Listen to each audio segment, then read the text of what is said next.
Miami, Miami, Miami, Miami, Miami, Miami, Miami, Miami, Miami, Miami, Miami, Miami. It feels like Miami. Welcome to Miami Heat Beat Podcast. I'm your host, Giancarlo Navas, and with me today we have Alf. What's up, man? What's going on? It's been a minute since we've done a show together. Yeah. It has. You look good. Thank you. You look great. Chat said I was on Ozempic last time. Well, don't listen to them. You're working real hard. It's Manjaro, motherfuckers. Anyway. Get the brand right. No brands. We have Tiffany Meeks. What's up, Tiff? Nothing much. Coming to you from an undisclosed location. I was gonna say, what kind of basement you in? Watch your back. Ooh, you almost caught you almost called it your mama joke. It's too early for that. Trying to be light, trying to keep it moving. Preview pod. We're trying to have fun. We have company. We have a guest today. It's been a minute since we've had a guest. NBA Twitter legend, Snottie Drippen. Yeah, you are an NBA Twitter Come on. legend. You can't deny it. Look, man, I don't want to tear my rotator cuff, pat myself on the back, so I can't say it. But since you said it, I'll say thank you very much. It's just the truth, man. It's that you are part of the canon. You're part of Temecula, the NBA baby. canon. Temecula is going to go down in history as one of the most, as a pivotal time in Twitter history. So I feel like that was like the first like big NBA Twitter moment that like just it went beyond an individual fan base. Like that shit was that's in the canon, man. That's in the canon. brother, when I was on, they talked about it on ESPN, and I got called a punk by your boy Dan Le Batard. Like, you know what I mean? That's I kind of like, yeah, mama, I made it. Oh yeah, Dan was basically calling me a piece of shit. Damn. Oh yeah. Dan was like, "How dare you threaten you agree to it and don't show up?" I'm like, "Damn, Dan, What kind of get off my lawn shit is that from Dan?" Yeah. What? Oh yeah. Well, there we go. That's what was that? 2011? Maybe 13. It's been a while. Yeah, it's been a while, but we welcome you. That's so surprising hearing Dan go that hard on something. I'm shocked. Like he left me. I don't remember that because I would have been listening at the time, and I was like, "Damn." I mean, I want to find the clip, man, because I remember that one hurt. You know what I'm saying? I was like, "Man, Dan, I watch your show." You know what I'm saying? So somebody. I want to say Bomani might. I think Bomani just laughed, but yeah, a lot of them dudes, they were like, y'all can't fight. What y'all talking about? So.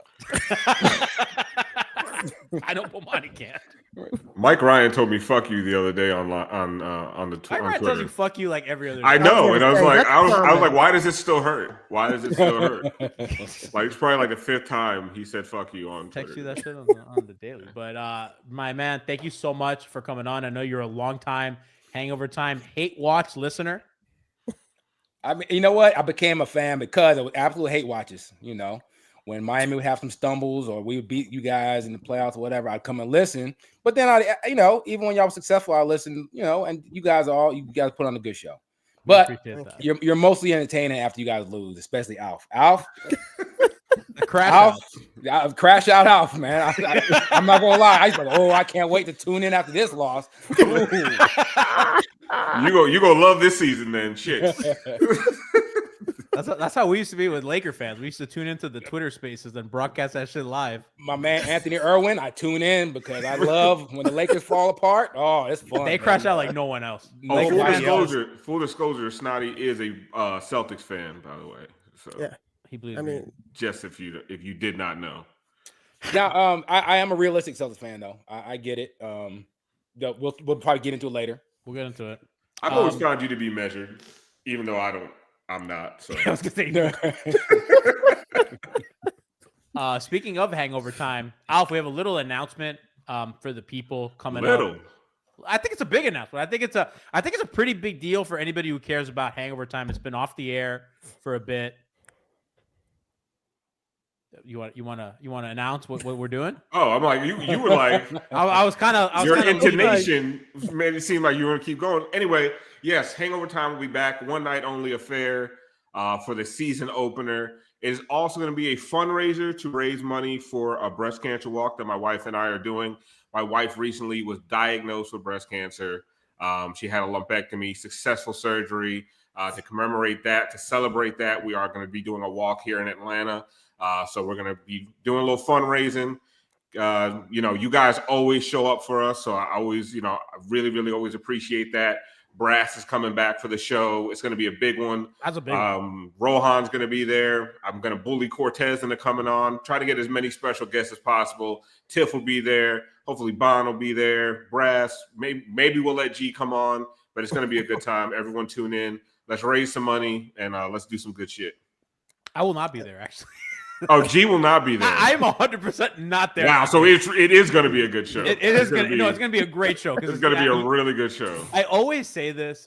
I remember when Alf and I talked about Alf hosting Hangover Time when he came back to Miami Heat beat Alf was like, I have 2 rules. 1, Tiffany Meeks comes with me from 5 Reasons. Number 2, you keep your fucking little hands off my show. Your rubby little hands. Tiff, he wanted to produce the show. And I did 1 episode and it went so bad. It went bad. It went terrible. And you fired me from Yeah. You fired me on the fucking I said, quick. Brass, please, for God's sake. Yeah. Because he wanted to spend 12 minutes on horns and shit. I still don't know what horns is. You don't. It's okay. You don't need to. You don't know. The other day I said the nail on a post game show. Do you know where the nail is? I don't know where the nail is. No fucking idea. I just feel like it's somewhere in that corner. It's like in the. It's not in the corner. It's not in the corner. It's like between. Don't worry. In the vicinity worry, of this motherfucker. Don't worry. You're never gonna have to say. We're gonna get a doll and we're gonna ask you to point where the nail is. At the top, real quick, Spo. We're gonna get into ranking. We brought Snottie on because we want to rank the kind of teams in the East and see where Miami and Boston kind of stack up in the East. Kind of 1 through 10, real quick here. Kind of go through what the conference looks like. But quickly, Erik Spoelstra was announced as Team USA head coach today. I think we knew about this. Alf, I'll start with you. I hate this. You have a job at home, bro. You don't got to be doing this. What? This is recruitment central. What are you talking about? For what, bro? And they haven't recruited anybody in years. Listen. The guy, superstars around the league love Spo. This is really good for Spo, for his reputation. And honestly, the motherfucker deserves to coach some quality players every once in a while. No. Listen. That man has been through hell. Okay, through hell. Like he deserves a chance to go win something, to coach some actual talent. There are no G leaguers on that team, no projects. They're setting him up. Nobody's waiting to take a leap. We're not winning golds anymore. It's over. Really? Bro, we had to watch Kevin Durant, LeBron James, and Steph Curry bail them out. What do you think is going to happen when it's like Anthony Edwards, Devin Booker, and a Plumlee brother? He's going to play Tatum. Tatum's going to play. It'll be fine. I'm not sure. I hope Tatum never plays again. I hope he never plays again. I don't like as a soccer fan. I hate when my players play for the fucking country. I was like, that's just time for you to get hurt. Well, the way he was disrespected last time, and then coming back from the injury, I will. Hey, bubble wrap all summer from here on out. Bro, there was a tweet, and it was like, bro, get Bama water. It is what it is, hey. It was what it was. Don't do that, because now you're gonna open up Bam to some criticisms. Bam played well. Tatum was a bit. Him and our boy Halliburton were on the bench. It is what it is. They were saving Tatum for next summer, for the next Olympics. That's I don't know. It don't matter. Steve Kerr is a hater. That's all. Generational, boy. That's the beef right there. The Warriors and Celtics, generational. Tiff, any quick thoughts on that? On Spo, and then we'll move on. No, I don't. It doesn't make me a difference. I don't. No. If I could, I would. Yes. Yeah, because a lot of respect for Spo. Obviously, he's top 3 coach in the game. He is the master of making chicken salad out of chicken shit. Because no matter what roster they give him, he's gonna squeeze the ultimate 110% out of him. People give Jimmy Butler a lot of props, and he deserves it for what he's done. But a lot of that's because of Spo. Spo put him in that position. Spo turned what's the brother's name? There's a whole list of them. It's a whole list of them. The guy, the one when y'all beat the hell out of us, and we went 7. He turned Caleb Martin into Michael Jordan. He turned Gabe Vincent into damn prime Tim Hardaway. just the belief he puts in the players and the way he gets those guys to play. I get it, right? There's a certain drop off. There's a certain point where no matter how much Spo does, the talent's just not enough, and we saw that last year, right? Spo's still a great coach. He looked really bad sometimes last year because there just wasn't enough. But I think this is the ultimate sign of respect from the NBA and from FIBA because Coach Spo has been that guy. And how many?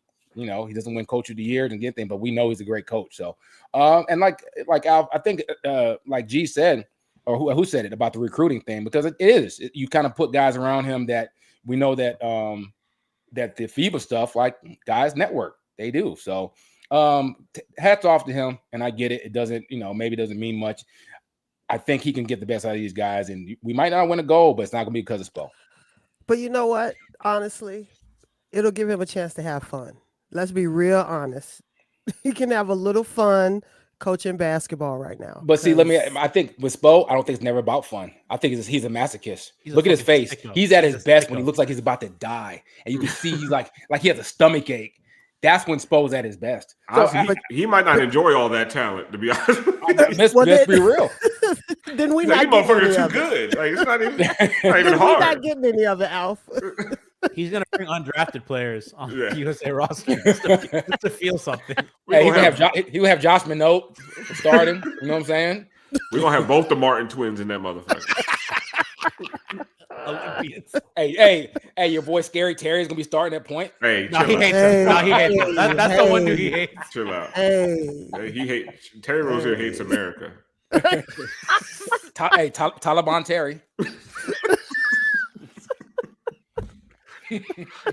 Motherfuckers be playing for Qatar. I've never. Spo went through a divorce last year, and having Terry Rozier was the worst thing that happened to him. I will say, you guys' Terry Rozier experience has been the polar opposite of Celtics, and it's been fascinating to watch him go from this darling to the sack of shit he is with Miami. It's been insane. You know what changed, right? What's that? The betting? DraftKings. Yeah, there you go. yes. It's crazy. DraftKings became available, and he's just been so bad. So bad, bro. I used to joke. I was like, is this guy throwing games? Because like some of the shit he would do, that you're just like, how can a professional basketball player do what you just did? Like I don't see college players do dumb shit like that, and it's like insane. Yeah, it's sad to see, man. And you still got another year of him, right? Yes, thanks for reminding me. Yeah, I was having a nice day till that. Thanks. You know what's funny is like his whole defense against the gambling charges. Like, yo, I'm really just ass. Right. There is that way. Like, nah, I'm really just bad. Like, even after y'all caught me, I was still ass. So it's like there was no that. I think what he's doing, he's playing so bad. Like, no. This is just who I am. You know what I'm saying? Like he's doing it purposely. Like you can't say I threw games because now that I'm in the limelight and spotlight, I'm still ass. Yeah, so there's no over under on this game. Yeah, I just went 1 for 8 for no reason. That's just what I do. That's what I do. I know. I sidestep into double teams. That's what I do. That's my game. Okay, like it was not about gambling. No, this is just I step back out of bounds. That's I do this for fun. This is what I do. Yeah. Man. I throw the ball off the fucking side of the backboard on purpose. I attack 3 defenders and try to throw the floater up for no reason. This is what the fuck I do. Yeah, no, hell yeah. That's just bad. how I get. That's Scary Terry, baby. PTSD. Let's get into kind of what we think the kind of shape of the East is going to be. So I thought it'd be good if we do it kind of play in, then like solid playoff teams, and then contenders. So I think a lot of our lists are going to look pretty similar. We'll start from the bottom and we're going to work our way up. I'm gonna go ahead and name my 4 play-in teams, and I think we can all do that and kind of see the similarity. So in no order, I have Miami, I have Boston, I have Indiana, and I was torn between Chicago and Toronto, and I went Toronto. So those are kind of my 4. Snottie, what do you got? I like that. I'm gonna go Chicago, man. That kid with Matas, he looks really good. And I you know what? Chicago's been so bad for so long and just in the doldrums. I start to see a little glimmer. Our boy Kobe White, Matas. I know Patrick Williams isn't great, but is a role guy. I'm gonna give him the benefit of the doubt. This is the year they kind of sneak in that little play-in level of basketball and give the Chicago fans a little bit of hope.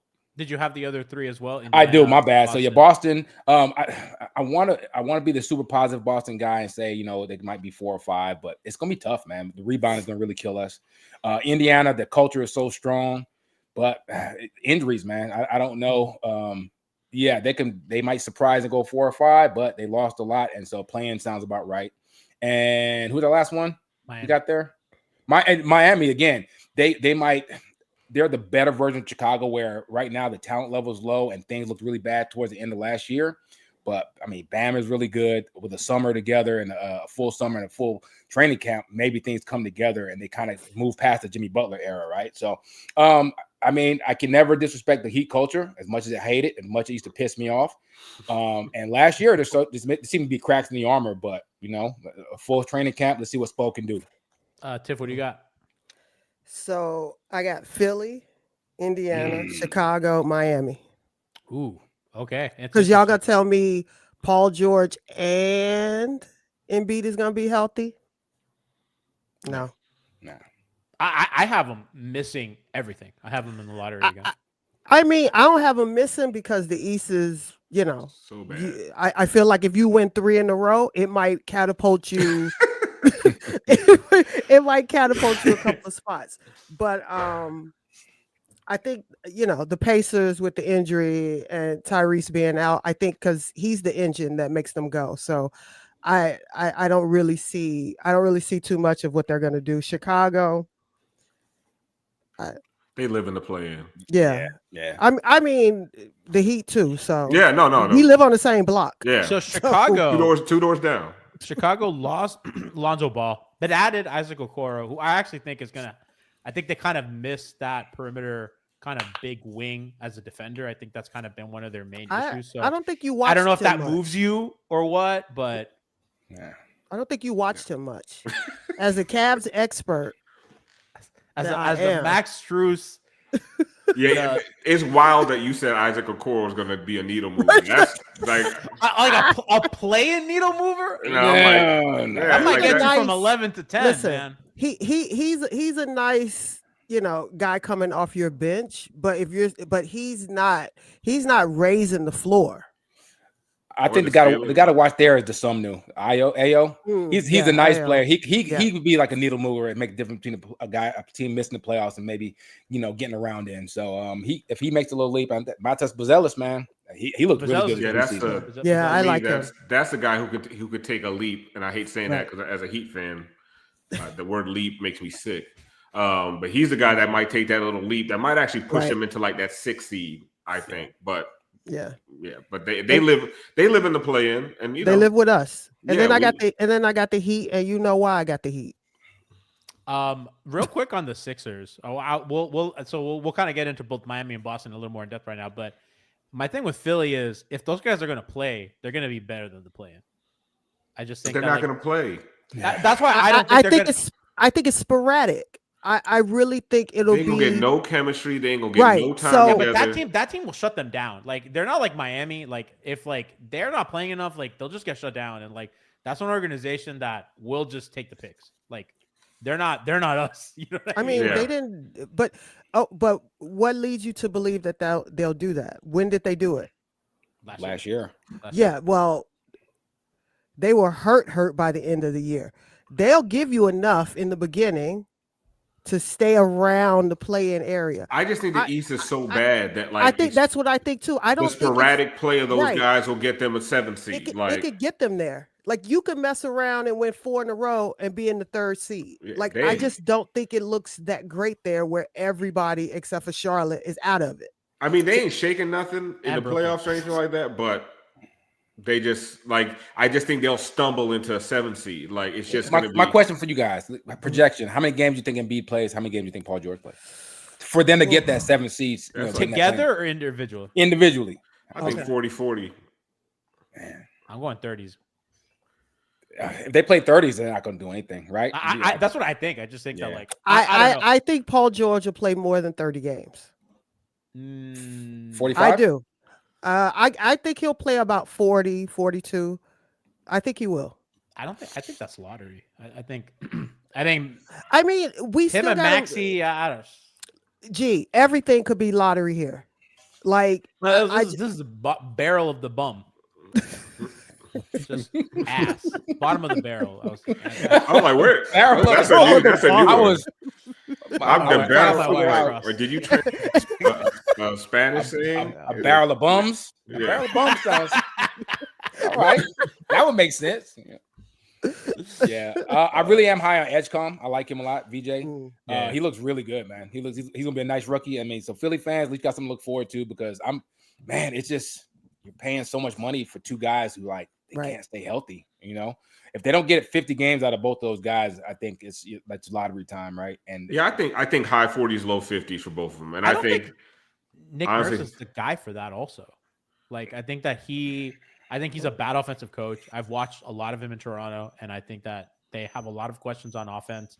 And I think defensively, their option is Embiid and Paul George. They don't have much that can really kind of help them there. And offensively, I've just always had a problem with the way they've run offense. And Maxey can kind of pick up the pace and do all he wants, but you don't have enough talent. And I don't think that what he does on offense suits what they need. And I don't think Embiid's a passer because like his bigs and his offense need to do a lot more than what Embiid can do. And I think like we remember, I mean, even a guy like Ibaka is just such a better passer than Embiid is, even at Embiid's size. So well, that's kind of my thing with Philly. he can't pass out of the double team, which has always been his thing. that's his kryptonite. Yep. You throw a double at Embiid and he's lost in the small sauce. guys, bro. With small guys, you know. Yeah.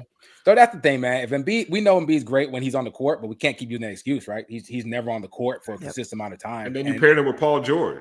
He just has to prove it. Like, I'm not going to believe that he's going to play a real season until he does it. Like, I'll bet against him until he does, and I'm okay with that. And if he plays over 50 games, 60 games, they're a 3 seed. I've taken him out of top 10 conversations until I see him on the court for a full season. I've totally I don't honestly account for him at all. But I will say he doesn't even look that good when he's on the court anymore. Like he looks like he is laboring because he can never get in shape. And that's it. He can't get in shape because you need that ramp up time. But he's hurt. He's back. He's hurt. He's back. He never can get his body where it needs to be. And if you're that big, you can't. You know, it's like you can't be out 2 months and gain 15 pounds. Like you just can't do it. And I think at a certain point, you know, I think we all know this. A guy goes through surgery 5, 6, 7 times. The cutting takes a toll. Yep. And he'll never bounce back and say, "All right, boom, I'm back to 100%." You're always gonna be 90%, 85%, and like not at that size. Right. Yeah. I mean, maybe if you're a 6'3" guard, you know, but like no, not a 7-footer. Right. And the 7-footer that carries that amount of weight as big as he is, like it's just once those surgeries start, those surgeries are supposed to start when you're in the early 30s. You know what I mean? Like that's when you're supposed to get. He's been having those surgeries from day one, like from the day he entered the league. So and what they say he's never going to recover. Now it's all about managing his stuff and the hair. Yes. So you never want to hear that. Once that's the conversation, like let's wrap this up. It's done. Yeah. Yeah. Like they gave him that extension for no reason. They give him that extension for no reason. Yeah. And they're chained to both those guys because nobody's going to take them, especially with the CBA. Years. Like they're stuck. So I don't have a lot of, and I don't have a lot of faith that they're going to try to, if they're kind of at the bubble, I don't have faith that they're going to try to like use whatever stuff they have to get them over the hump because I think they know as an organization, we're just waiting for this ship to sink and we'll just build a new one. So, which is crazy. Yeah. All right. Let me give you my 4. Let's go. Sixers, Celtics, Pacers, Bulls. Okay. So let's talk about Boston there. I think we're all in agreement. So you didn't realize something about my 4. You didn't have the Heat. I don't know if you have the Heat. We heard it. Or in the next tier. They ain't in the tier. Next tier. They're gonna be some tears, all right, man. The toilet tier. Let's start with Boston, and then we'll close the play-in section with Miami. So for the audience, Boston out: Drew Holiday, Torrey Craig, Horford, Cornette, Porzingis. That's a lot of names. And you have Tatum. Anthony Simons. Yeah, Tatum's out for the year. Well, he says he wants to return. We'll see. Let's see about that. He's out. There's no way Steven's going to let him. Anthony Simons in. Luke Garza, who could be a rotation guy, maybe, and Boucher. And Josh Minot. And yeah, so those are the notable guys. Not maybe Simons is good, maybe he's not. Last year, their offensive rating was through the roof. They were +9 net rating. They were really good, and it's going to be a lot on Jaylen Brown to do that. Snottie, I don't know how you feel about him as a playmaker, because I think that they'll be as good as his playmaking. I think that their offense will obviously going to take a hit, right? But I think the system, the amount of shots that they're going to get up, if they can just be average from three, I think that they'll have a passable offense. They have a guy that can pressure the rim. My question is, can he play make enough as a number one option? Like when help is coming, right? When guys are coming from the weak side, when he's seeing all sorts of coverages as the guy for 48, is he going to be able to play make enough to kind of get their offense far enough that they'll make it? So short answer, I'm going to say no. I love Jaylen Brown. He's my favorite player in the NBA. I've loved watching him come up. I love what he's turned himself into, but he is actually he tops off as a dynamic second banana, right? And he can do all right. I think he's averaged 27 points a game with Tatum out in his career, only like 39 games. But that's his thing, his vision, right? He gets tunnel vision. He wants to score the ball. He's improved a lot, better than I thought he would be, but he's still not a top-tier playmaker. He doesn't have a natural feel for passing. And we saw at his best, was that game 5 last year against the Knicks when Tatum went down, and he had a master class. I think he had like eight rebounds, 8 assists, or whatever. He looked great. He looked great. He made all the right reads. So at his very best, he can, his peak is very high. But then we saw the very next game, the turnovers, struggles against pressure. We know they had the Jalen rules where the Miami Heat did, where they said send a double at his left hand. When he spins, send a double, and he'll turn that thing over. He's gotten better, but he still struggles with that. So it's up to Joe. It's up to Coach Joe to put him in positions to be more of a play finisher and maybe let Derek White take care of a lot of that playmaking. But that's the thing. Boston won't reach their peak. They won't really fulfill themselves because we just a big talent drain. So they're gonna be fun. They're gonna have games where they put up a lot of points. I don't know if they're gonna rebound well enough. Their big rotation is a bigger issue to me than Jaylen Brown. And so there's a good chance, like you said, they're gonna be in this tier here. Yeah, you have Hauser who stayed. Yeah, he'll play some. Boucher, you have Cuenta. Right. Yeah. Yeah, their size is just going to make it so they really can't do anything significant. But I think for the regular season, they are going to spam the shit out of threes, right? And they got Simons, they got Hauser, they got Pritchard, they got Derek White, who can all shoot. Derek White has never missed a three-pointer against the Heat. Don't look that up. It's true. But those guys, they're going to spam threes. And honestly, in this league nowadays, if you can just get to 125, like you giving yourself a shot every single night. Now, is that going to work in the playoffs? No. But with the way the East is set up right now, like anybody who has the horses to just get you through the grind of a regular season, you're going to fall into, even if it's a 9th seed or 8th seed, it's going to be hard to stay out of the playoffs, to be honest with you. If you have any level of talent, and they have a legit guy in Jaylen Brown. Maybe he's not a number one, but ain't a lot of teams in the East with a number one right now. Like is he a top 5 player healthy in the East right now? I'd say so. And if you have a top 5 guy with all these teams having such a dearth of talent because of all the injuries, you're gonna fall into at least the play-in. Look at Alf being positive, man. Look at you, man. Listen, I'm saving all my negativity for the Heat. I take back everything I said about you, brother. I'll go the other season way. gonna come around, and I'm gonna be saying all kinds of shit. The second they play. Yeah, this terrible shit about black Celtics fans. It's gonna be you motherfucker. You're gonna hate my goddamn Go ahead, Tiffany. What were you saying? No, I'm not saying anything. G had no. I was gonna say, Tiff. I'm gonna go the other way on what Alf's saying. Is I think that their depth is gonna be. I can't count 10 guys that I think are gonna be. No, but they're really. Yeah, you have White, Pritchard, you have Simons, Jaylen Brown, right? That's 5. Hauser 6. Nemi 7. Like now we're really like that's what I'm saying. Like once we get to 7, like it starts getting tough of like, well, who's really gonna like fill like at a regular season, you're gonna need like a 12, 11-man rotation minimum. Like that's what I'm struggling. Like talk about the depth of the regular season. Like, Jalen's not gonna play all 82, Simon's not gonna play all 82. A lot is on Derek White, Pritchard is going to be able to spot start, or I don't know if he is going to start over Simons. I don't know what they're going to decide. I don't know what's happening right now, but Nikai said, I'm interested in Hugo Gonzalez. So I guess he's doing something. He's like I like him. I think Celtics fans are kind of gassed him a little bit.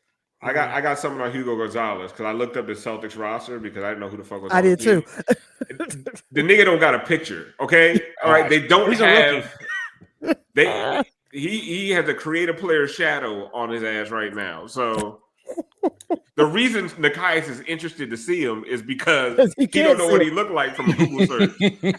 Guys, like we got a Gonzalez in the league. He's interested to see what this motherfucker looks like because you can't just Google him. So the best thing I'll say about the Celtics is we know we're in a holding pattern, right? So this year is kind of a gimme year. Right. Anything that happens, anything we get out of this year is kind of found money. So I'm not too stressed about it. And we know Josh Minot, Boucher, Gonzalez, I like Luke Garza. Help. These are guys that have a chance now, and they're gonna get minutes. Jordan Walsh, they're gonna have a chance to get big minutes to see if they're worth something when Tatum comes back. That's basically what it is. You know what I mean? That kind of brings us to Miami, I think, because Alf, you left them out. We all had them as a play-in team. They've been dreadful this preseason. They have not won a game. They have one game left on Friday against Memphis. In their defense, in a very meager defense, they have been having guys in and out of the lineup. They've not really had a lot of consistency. I know you're. That's the last 10 years. Me too. Like someone came at me the other day. I was just because I pointed out that the Heat I think they were like 15 for 48, the starters against the Hawks the other night, 2 of 17 from 3. And he was like, oh, well, they, against third string Hawk players. Yes. Then the Hawks weren't even playing anybody. Like nobody. Like I saw Bismack Biyombo or somebody out there. They were playing nobody, right? And they couldn't score, right? And that's my problem with this team. They didn't fix their offense issues. No. Like Norm Powell gonna have a career year. That motherfucker's about to go. He might average 27 points per game, and I am not joking because he's gonna look to his left, he's gonna look to his right, and like, well, somebody got to score this motherfucker because Andrew Wiggins gonna be off in the corner drinking maple syrup, ain't gonna be doing shit. Bam Adebayo, for some reason, his hands got smaller. He don't even want to get it go inside. He just keeps shooting fucking floaters and jumpers, missing every goddamn thing. I mean, the defense is still there, but offensively, he ain't got nothing. Like and everyone's like, oh, the guards aren't setting him up. What? At some point, go get a fucking layup. I mean, you got Kashad Johnson getting alley-oops out there. Jaime Hawkins is throwing down alley-oops, but Bam is just nowhere in the vicinity to even catch alley-oop. But anyway, so you look at this roster, even when Tyler Hero comes back, like, okay, all right, Tyler Hero and Norm Powell going to be scoring 30 each. And the team's going to finish with 85 points. Like, they can't. And then the other thing is they can't shoot. Like, the reason I give the Celtics a fighting chance to just make the play-in just by accident is because they're going to shoot the hell out the ball all season long. The Heat have no shooters, none outside of Tyler Hero. If you're going to say Khalil Ware, just meet me in Temecula, motherfucker. Like this, fuck that. Like stop with that shit. They don't have any shooters. And one of you motherfuckers brings up Simone Fontecchio. It's on site. It's on site. I don't want to like. There was a Simone Fontecchio precious 2-man game going the other night, and I almost jumped off the fucking balcony at the damn Hawks game. I don't want to see that shit ever again. Like, this team is putrid. It is really bad. They are not going to be able to score. It's like every time Wiggins has the ball, it's pray to God he doesn't just throw the ball out of bounds. Kashad Johnson is not an NBA player. They do not – it's bad. And anybody trying to gas this thing up, like I saw the Miami Heat admin try to gas up a hustle play from Drew Smith on my timeline, like get the fuck out of here. Drew Smith isn't an NBA player either. Okay, so whoa. Yeah, you heard what I said. Okay, people are like, well, when Tyler comes back, like, stop it. Just stop it. This team is going to be very, very bad. And honestly, it's good. Let them be bad this year. They need to be bad for 1 year and go ahead and get a lottery pick. Can I be the sunshine to his shit show? Yes, please. Yes. Okay. But turn my we lights talked. on. We talked earlier about how Coach Spo is at his best when everything's at its worst, and right now the team roster wise is kind of a clunky fit. We don't know what you got, so Spo's gonna work his magic. How you guys feel about your boy? What's his name? Jovic, right? This is where the thing. Jovic. What's Tyler Hero's injury? Everything. Ankle foot. Is it bad that I don't know? Yeah. He got hurt in the offseason. It's a foot injury. He has a foot. It's a foot. That's scary because those things can linger, right? But it's also reoccurring. That's Ah. the other thing. It's the same one, and it's reoccurring. Yeah. I didn't know that. So I guess my thing is, the big thing is the whole Jimmy Butler fiasco is really done, right? And we know it took a while last year. It lingered. Okay, so it's done. You guys turn over a fresh page. You got Jovic, Jaime Vasquez. Your boy Jaime had a rough sophomore year last year, right? So guess what? He's been humbled a little bit. He's gonna come back refreshed, recharged. He has a bigger role this year. I'm a big fan of Davion Mitchell. I love his defense. I love his intensity. He's going to get a lot of run. And like you said, Norman Powell, he's a professional scorer. And I think he's going to step in. So I get it. Things don't look great. And I get it. There's a lot of, I'm looking at the roster. I don't know who a lot of, these are creative players. I don't know half those. I don't know who You these mean you people don't know are. Pell Larson? I do know him because I remember seeing him last year and say, why the fuck is he cooking us right now? I like Andrew Wiggins in this role where there's no pressure. And he's not going to be, look, I get it. I know. Andrew Wiggins is designed to be on a really good team, to be the fourth option, to be like a role player. So I know I'm not saying he's going to be great. I'm just saying he's a good glue guy. Look, he was like probably Golden State's second or third best player when they won the championship a couple years ago. Which nobody, I can't even explain that shit when I watch him play. I can't believe. 100%. Honestly, just whatever, Jimmy for a glue guy. whatever magic Steph Curry has to make that motherfucker the second best player on a title team is amazing because. He's like, I mean, he is just, he's about as Canadian as it gets. Just there. So I get it. The talent level is not super high, right? There's no like otherworldly number one option, but I think there's a lot of good quality players. I think Spo is at his best cobbling together So I get it. There's gonna be some frustrating nights when y'all score 75 points, 65, 68 points. But I think there's gonna be nights when you hold a good team to 103 and you choke the life out of them. So I get it. These aren't fun teams to watch, and I don't know what the next step is for Miami. But now that Jimmy Butler thing is over, it's about kind of regrouping, resetting, and seeing what you got. I kind of think, Alf, their offense is going to be a little better than what we saw in preseason. I believe in what they're doing. Right. I believe in the tempo change. He believes in ball handlers. I believe. Hold on, wait. I think when Hero comes back, it'll look way more competent. Because they'll have another ball handler, and they really have played like 1.5 at a time. And I think that's a huge problem. I don't think Bam is this bad on offense. I just have to believe that he's going to be some 80% of himself. Whatever's going on right now. They don't have one person that can get them into an offensive set. I would love them. They don't have one person. Who knows? Maybe we should just slow it down. They have nobody. What do you think Drew Smith's here for? How crazy is that Malcolm Brogdon just retired? Because you guys would love to have a guy like Malcolm Brogdon. Oh, I mean, and the Knicks got him this year, and he's gone. That's nuts. He came here and said, "Nah, I'm good." No, to be honest, I don't want any Malcolm Brogdons. I don't want to be good. I want them to. I don't want them to be as bad as Alf says. And I don't want any of these journeyman mid-old motherfuckers. I don't like the only thing I'm looking forward to this year is those young guys, is the Jovic. Seeing because Jaime Hawkins, I've loved him this preseason. I want to see what Kel'el Ware actually is. Is he 27-10 that he gives you every once in a while, or is he 8-4 like he did the other night? You know what I mean? Like, what is this guy? Like, I will take 18-8. 18-8, but Pelle Larsson, I want to see if is he a real NBA player because he had his moments. I want to see this Casper dude. Like, I had no faith in summer league because he couldn't get past anybody. Now I see him driving past motherfuckers, and his vision is amazing. So like, I see some good things, and I'm gonna watch every game. I'm gonna be excited. I'm gonna be tuned in. But I don't think any of this, what I just said, translates to any kind of winning, right? And what I know is gonna upset me the most is these big minutes of Andrew Wiggins and these guys that just like they're not part of the future of this team, but we're gonna have to sit through those minutes, and then until we can see the young guys showing us something.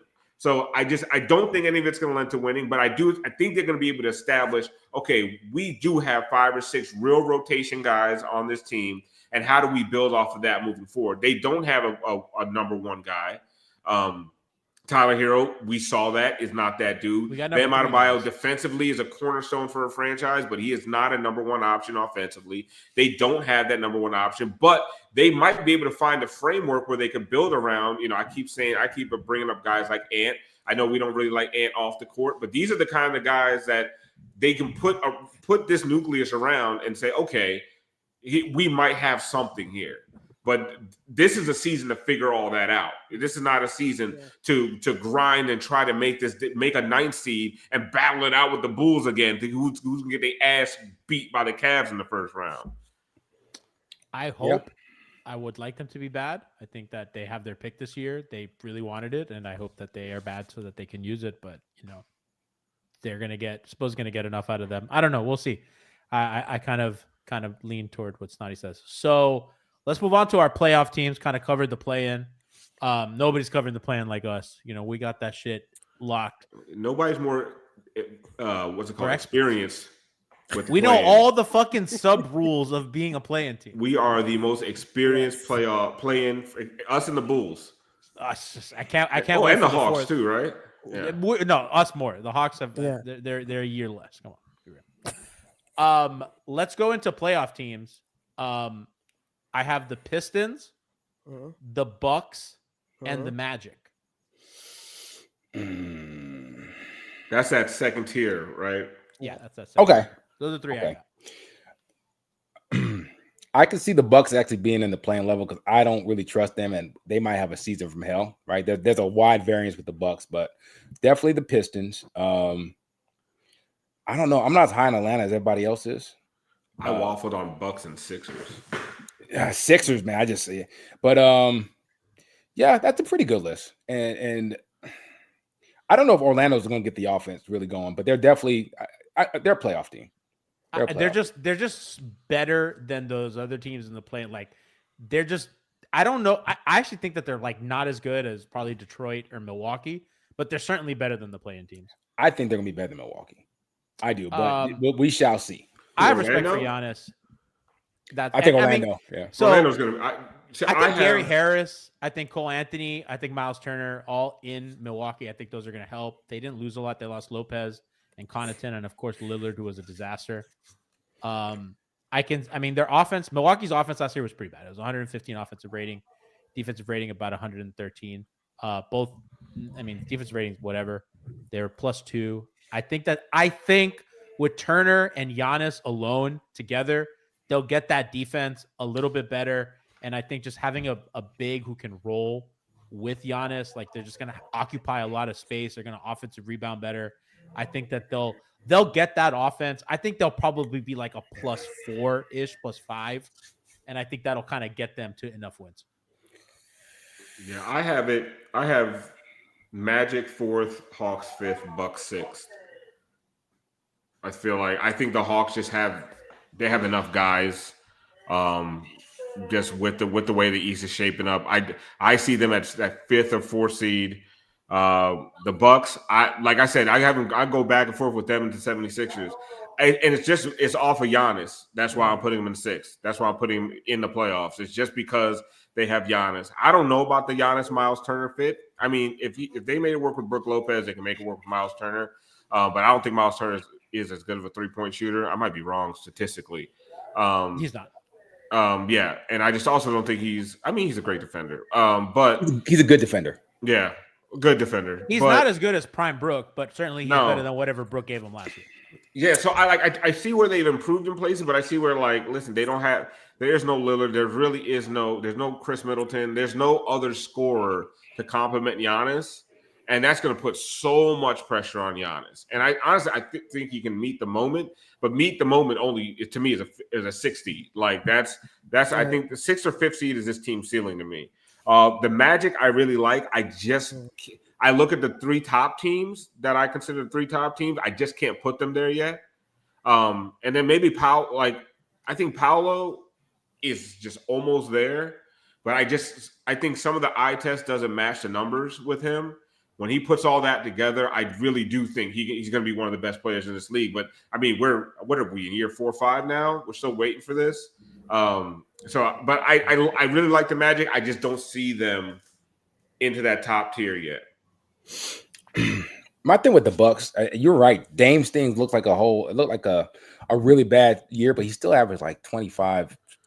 That's what I'm saying. Like So, we can call it a disaster, but he 25 with like 6 and 6 or whatever it was. Like he still did Dame things, and like not having that just gone, it means a lot, right? Miles Turner's a really good player. So you got Giannis, who's we know is a great centerpiece, and then after that you got a bunch of role players, which you're right. I agree that Gary Harris is going to be a good fit. Cole Anthony's going to help, but they're still dependent on freaking what's his name, Prince. Yeah. And they're still depending on Bobby Portis. Yeah. Like I saw Kuzma. the other night, I saw Bobby. I was like, oh my, he looked terrible. Like, and not only that, like nobody wants to talk about it, but they're like they've already basically got 2 roster spots that are just like for Giannis' brothers. Yep. And then probably a 3rd roster spot for the other one that's on the 2-way. So there's 3 of them. Yes. Oh Lord. So I think also the stress of everything, like she was saying, the stress of everything is going to matter. Yep. And we know Doc is not a great coach, right? Doc is he's supposed to be a manager. Doc is not a great coach. So I think things have a chance of going really bad in Milwaukee. But like I said, wide variance. Things might. Doc's a good coach for like a team like this. No. I think he's done good with like rosters that are a little bit talent deficient. No, this is where Doc is going to make a bunch of excuses. Coach of the year, right? He's going to be like, I got like 20, 30 years ago. Antetokounmpos. What I'm supposed to do? Like, he's going to check out. Right? Like, this is not. He's going to collect. He might. We might catch him taking a nap on the bench this year. He is the most likely candidate to work for NBC, not this year, but the following. He's going to get that clean NBC money. Atlanta, I don't like as much as you guys. I'm not. But see, I'm never you have to work on that word like. It's not about we like them. It's about right. It's about Lillard's out, Tatum's out, Halliburton's out. There's just a lot of motherfuckers. Somebody has to be the 5th seed. Their roster doesn't look that bad, G. No, not to me.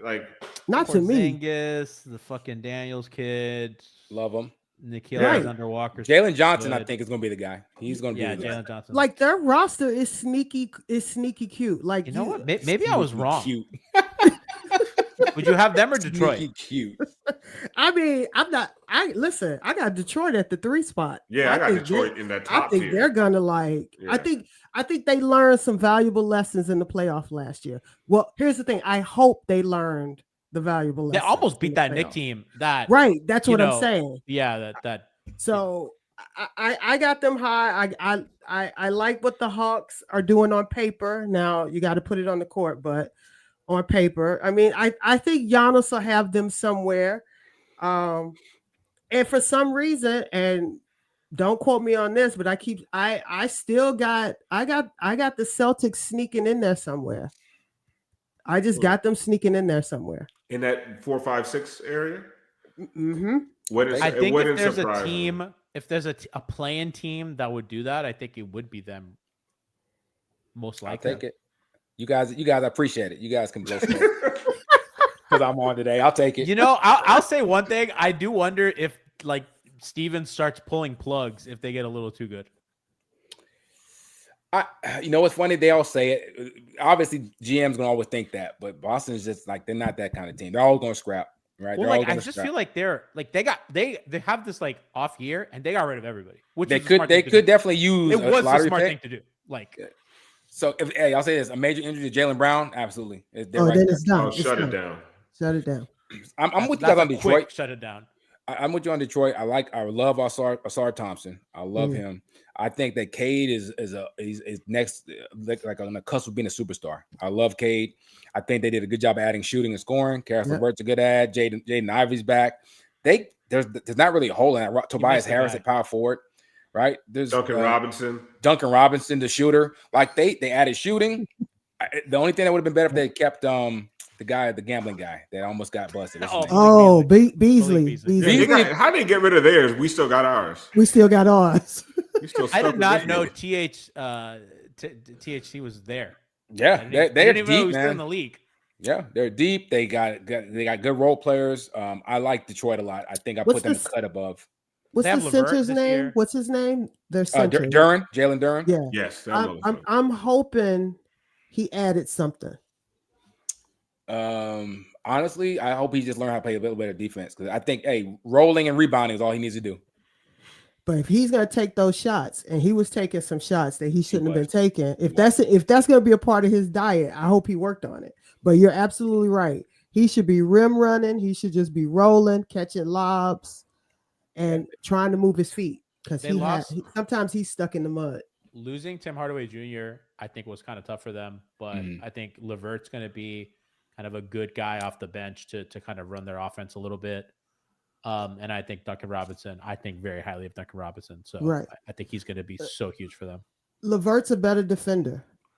He's a big guy. He's big. But he's a better defender than Hardaway. Oh, easy. And LeVert. So I think if you can figure out a way to get that defense, get Duncan shot, and then you get LeVert slashing, because I'm not a big fan of his shot, but I'm a fan of him getting downhill and slashing to the basket as the Cavs, official Cavs person here. So I'm just telling y'all what I saw.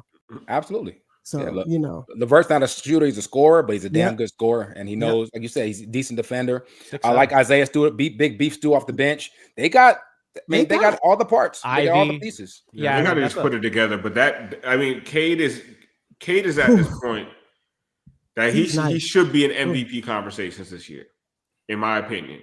With what's going on in the East, he has a perfect opportunity. I actually have them third, but I can see them anywhere from third to first. Yeah. And that's just however the season shakes out, injuries and everything else. But I have them in that top tier, no matter where they land. Cade can have an MVP. Cade should have an MVP type season, and if he does, then I think this team definitely has a chance to make the finals and get their ass kicked by whoever comes out the West. I think for the final two teams, I think we all have the same two teams at the top. I think both those teams are not going to want to play Detroit or Orlando for different reasons. I think Detroit's more likely. If I'm Cleveland or New York, right, I just don't want to play Detroit, and I don't want to play Orlando because that's going to be a fucking rock fight for 6 games. Yeah. Both those teams probably beat Orlando, but it will, your health bar is going to go down. And Detroit, I mean, we just talked about their team makes sense, and a lot of these teams that we've talked about all the holes that they have. I think Detroit is young; they make a lot of sense, and they have a lot of upside. I mean, there's a lot of guys that we talked about that are still young that could take a bigger leap, a bigger step than any of us think. Jaden Ivey, all these guys, right? So Beef Stew. Yeah, you look up and down that, like you were, like Snottie was saying, Oscar Thompson. I don't know how to say his first name. Thompson. They have some young guys that, like you said, if they take a leap, if they take a step forward, and like I said, Cade, man, he's a monster. He's that dude. Like this could be like without Tatum there, without Halliburton, without all these guys in his way. This needs to be his season. Yeah. And this is a year so his finishing is not very good. He's like under 60% every year at the rim. If that number ticks up a little bit, if he can get that finishing up, I mean, the shooting is going to be up and down. And I mean, he's going to be like, if he's an average 3-point shooter, he's a great mid-range shooter. If he just kind of gets that number at the rim a little higher, that's going to be, and they'll have the spacing, man. I mean, they added shooting. Duncan Robinson looks hand and glove fit over there. I mean, we know what he does very well here. And he's another ball handler for them and an underrated passer, I think, to kind of help them. And they have the defensive horses to cover up all his deficiencies. He's not out there with Tyler Hero. Like, he's not out there with Terry Rozier, and Jaime Jaquez. He's just not out there with guys who can't defend. So he's going to they're going to put him in a lineup with 4 guys who can defend their asses off, and he's going to be able to just shoot. And when we were doing that, we made the finals. Thank you. Yeah. And he only needs to play 16 to 20 minutes a game, and that's it. And just get 8 threes up in that time frame, and he's going to be a huge piece for them. And that's not just my Duncan bias, which we all know I have. Shooting is at a premium in the NBA, man. We know every team needs shooting, and a guy who can come in and doesn't take a lot off the table, and he just makes open shots on the move, spot up. And he showed, I remember against us, he showed a little bit off the dribble. Like, he's not scared to straight line drive and hit floaters. So he's like a souped up Sam Hauser, a better version of Sam Hauser, and you can't beat that for a team. Let me say, they gave him for nothing. Not over that. Yeah. And we were talking about this offseason. He was a luxury the Heat couldn't afford anymore.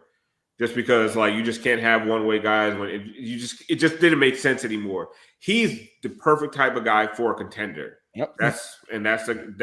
They to me they just made a lot of smart moves. They've been making smart moves for years now. Now they just need to put it all together and like at some point, shouldn't get off the pot. Like they need to put all these pieces they've been putting together. And I think to me this needs to be their season. Like and then we'll talk about the last two teams, the Cavs and the Knicks. We've seen both these teams are very beatable. Yep. Oh yeah. And I don't think either of them made a lot of improvements this offseason. No. Or any improvements this offseason. They just stood pat because they knew the East was in trouble and they probably were going to fall into that 1, 2, 3 seed no matter what. They are very beatable. They're very vulnerable. They are not perfect teams. Tibbs is gonna run. I think they're gonna run away with the East because Tibbs is gone. Tibbs is gone. Mike Brown's gone. coach. Mike Brown. Oh shit, my bad. So the offense is gonna look much different. The offense. Tibbs is gone. Oh yeah. Did I sleep the whole offseason? Yeah, Brother, he was gone. He was gone like I think he was gone like a week after the season ended. I'm gonna change my. I don't know if you know this. Kevin Durant's on the Rockets. The Wall Street financier. My man said Tibbs. I'm dropping the Knicks to third now because I thought think Mike Tibbs Brown is an upgrade. No, but I'm saying I thought Tibbs was gonna run these motherfuckers into the ground trying to get that 1 seed. No, they might be they'll sit comfortably. I wouldn't be surprised, by the way, if Detroit just is a top 2 seed. Even if I don't view them as better than the Knicks or the Celtics, I wouldn't be surprised if they had a stronger regular season. Although I think with how bad the conference is, I think that these are kind of set. Let's kind of move on to Knicks and Cavs. Do you have something to say? No, I mean, I got them. I don't like. I agree with Alf. I think they're both totally beatable. I think with I have more concern about the Knicks than I do the Cavs because I feel like the Cavs are just straightforward who they are. And the Knicks have an ability to play a different style instead of having Brunson just pound the ball all day. But I don't think they're going to, I think within 2 weeks, they're going to be back to that. Because that's not a Mike Brown offense. Right. But is Brunson going to want to play that way? Because he has to make himself available to play a lot of different other ways. But also he's a small guard, which is one thing. He's accustomed to getting his shot when he wants it at any time. So I think it's going to be a lot of change for him and for 2 weeks. And then I think it's going to go back to what they did last year. I'll say this about Mike Brown. I think he is one of the more he's changed his style a lot depending on the team that he's coached. And I think he's come a long way from his first year in Cleveland, where I did think he was a bit of a LeBron merchant. He went to the Lakers and I didn't think he was very good. But after that, I think he's been really good. The work he did in Sacramento was genuinely very different than I mean, he was just that guy was trying to have Derek Fisher run high pick and roll. Like I remember that. You know what I mean? Like, and he's grown from trying to just fit a certain style that he'll work with his guys. I actually do think that he can get them to play a little faster, Tiff. I think they have a lot of talent and athletes for that. And I think Brunson is the kind of guard. I think De'Aaron Fox is actually kind of the perfect guard for like his offenses and we kind of saw that in Sacramento. But I think Jalen can do a lot of that, not as fast, but I think they can work with each other to find right. But we could talk about what he could do. But I'm saying the want to. Like that man got deep into the playoffs and noticeably things needed to change on the court within the game. And he still kept doing the same thing over and over. I think some of that's Tibbs. I think some of that's him. I agree. And I've always a lot of it was him. And I you think forget I live here. A lot of it was him. I just think that, listen, I just think that you got yourself into this well with him and Cat and Bridges and like you have to win this year. Like for me, if they don't win, it's a total disappointment because you've dug yourself in so deep with some of these guys and especially Mikal Bridges, where I think you could have went in a different route. but you've paid this guy, you paid this guy. So I think this is it. But I also just think that like they got to get something different out of Cat also. You know, the big problem with the Knicks and the Cavs, it's not by anything on the court. I think we've seen that both regular season. They built teams that they're going to win 55, 60 games. They got no guts. They have who is that player in New York that you think he might take my guy out? We're scared of him defensively. We're worried about that nasty. Josh Hart, they don't have one. He has heart. I love Josh Hart, and he is kind of dirty, but he's not. Yeah. He's just he's a 6'5" guard. Draymond is kind of sets the tone with the Warriors. He was that guy. We know a guy like Marcus Smart was like the soul of the team. Who is that guy in Cleveland? I think Cleveland. I think they're gutless, right? Things get tough in Cleveland. I think you can beat them up a little bit and they're going to fall apart. The Knicks, you can't really beat them up a little, but there's no one guy that you're really. Brunson's amazing offensively. Cat, I don't believe in Cat at all. I think Cat's kind of a paper tiger. But they have those guys that should be that. Like they have an OG, OG could be that, but he's just not that guy. But he's never really. He has all the gifts to be that guy. 100%. But he's just never actually put that together. That's a mentality thing, off. It's not like it's like what that's some shit that you have or you don't. You don't become that. You are that. Yeah, right. You know what? The Cavs remind me of those Hawks teams that just kept getting their ass whipped by LeBron. Like these are just more talented. They're more talented. I think John Mitchell's amazing. They have a legitimate MVP candidate, and they have another guy who's like an All NBA guy. Who? Donovan and Evan.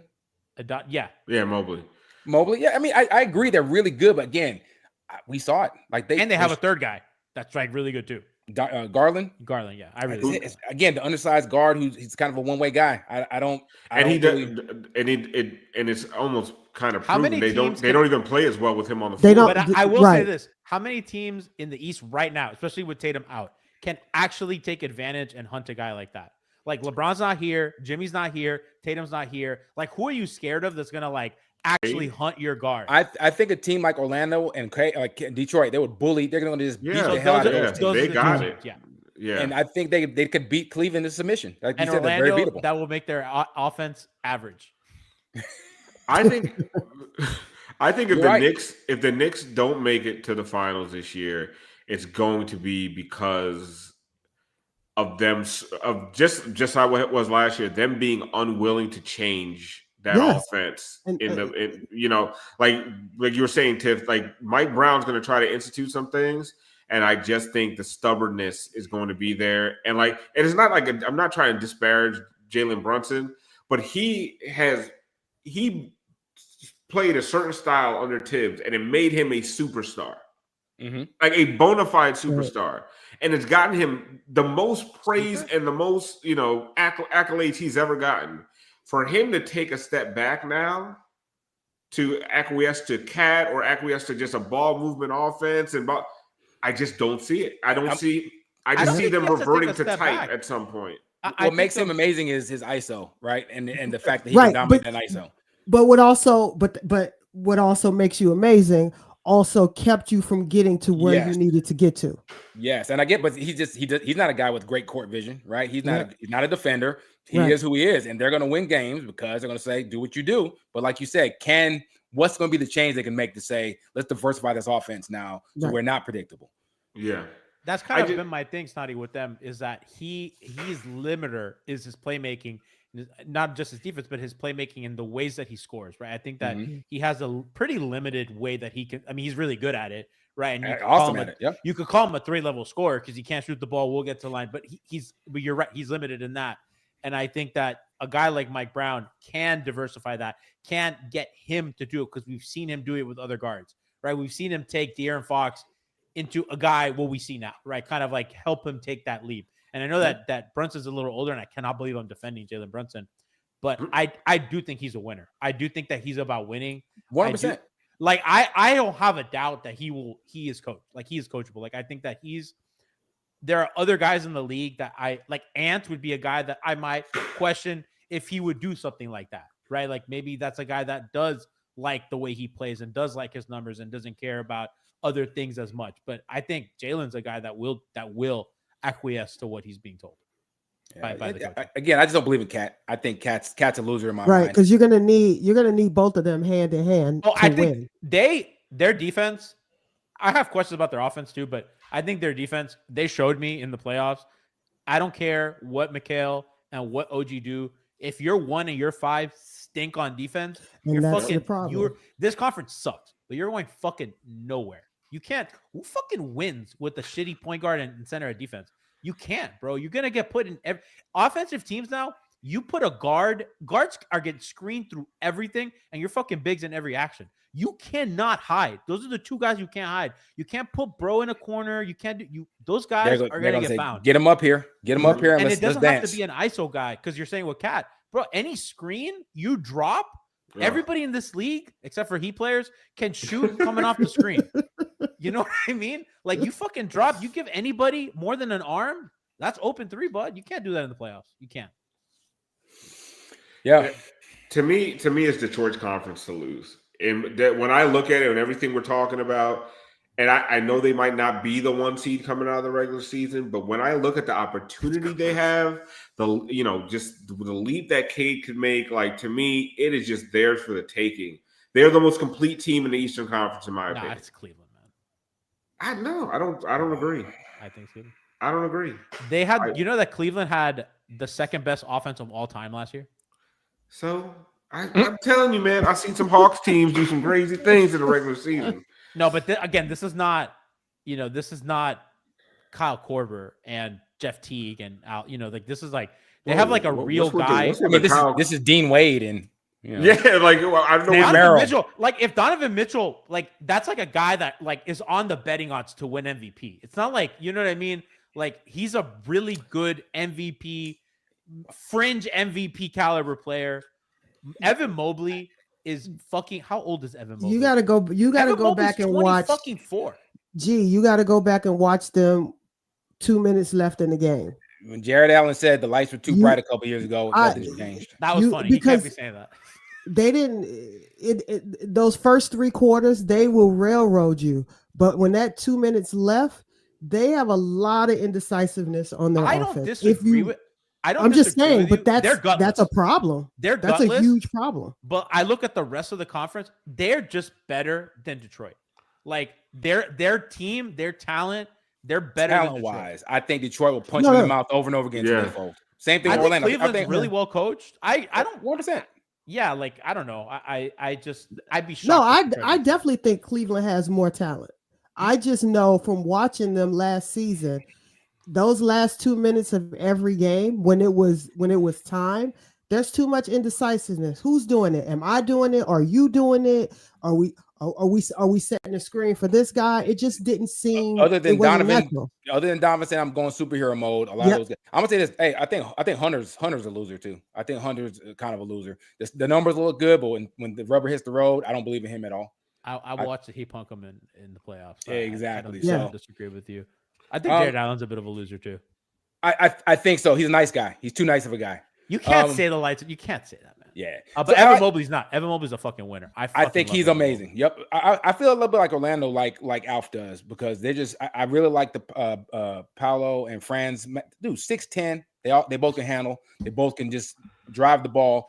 I love the way Orlando attacks. They'll just beat you up inside. They don't have enough shooting, I think, but they did get a little. I think adding Bane helps a lot. So they're not. I don't think they have as many pieces as Detroit, but I think just their physicality and their style, they're the opposite of the Knicks and Cavs, where they believe in what they do. Yep. They will beat the hell out of you. They're gonna make you work. They're gonna foul you in every play and make the ref call it. And that's why I like both Orlando and Detroit a lot. Like their identities are their identities. Like. And when Franz and Paolo, you got the archetype of two guys, the kind of guys who win championships in this league, like huge, just big ball handling, just take over, dominant, just completely imprint and impact the game. Like that's where I just will never fully believe in Jalen Brunson. I just can't see. Like, if he ain't Steph Curry, I just don't see the small guard. That's not even small. Huh? Yeah, Steph 6'4", right? 6'5".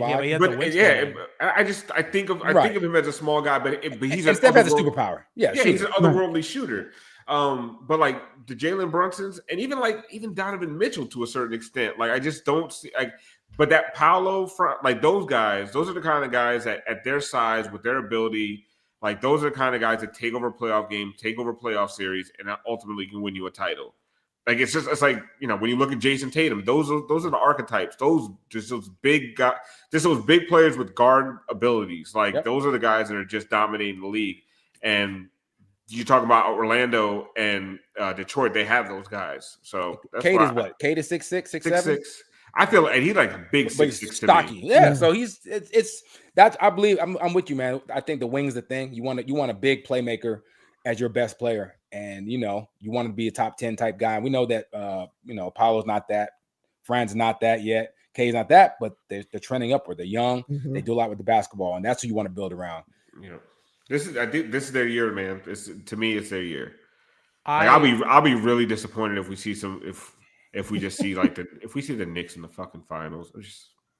I think Cleveland is better than New York by size. I don't even want to see Cleveland in the finals. I'm gonna be honest with you, because like you said, they bitch made. They gonna fold. Regular season, I absolutely Cleveland. They might run away with the East again. Regular season wise, absolutely. Knicks will be right there with them. I get it. They gonna fold so hard in the finals. I just don't.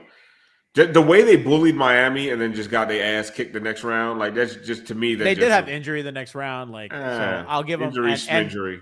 And that fucking Pacer team was powered by the devil. It was. Let's not forget that.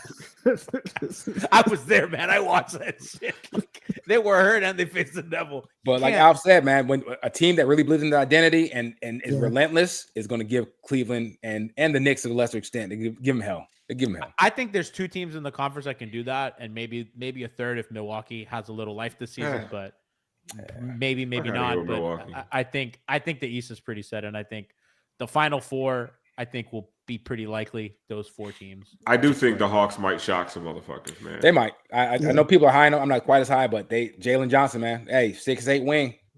And they got defenders. I think Trae Young can win you a playoff series too. Like I know that we clown him a lot, but like I think right matchup. He did it 4 or 5 years ago and he hasn't done shit since, right? That was that fake season too. Yeah, that conference finals. I don't put a lot. I think Trae Young's not a loser, but that undersized guard thing plays. Hey, he's a 6'1" guard who likes to shoot a lot of threes. He has he's not a loser, but he has he's looking like loser mentality. Like he cares a lot about his numbers and flash.